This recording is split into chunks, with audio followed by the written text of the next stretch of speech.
а животот на војводата Делчев е токму тоа, возлюбување на својот народ до степен на потполно оддавање на себе си за неговата слобода и достоинство.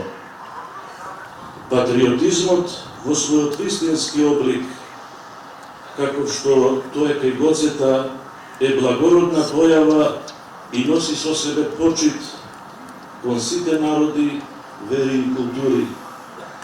Знајќи дека нашето сеопшто последно жителство е на небесата и дека секој човек е создаден по образот и подобието Божјо, вистинските родолюбци не сакаат да го завладеат другиот, туку трагаат равноправно место за својот народ во заедницата на народите. Гоцевото родолюбие е токму такво.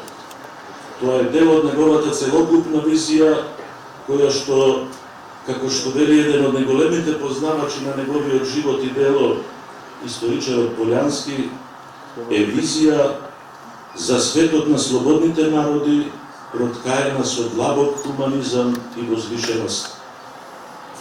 И навистина, светогледот на Гоце е светоглед на личност која што гради мостови, а не зидини, и која што промовира мир меѓу народите, а не војни.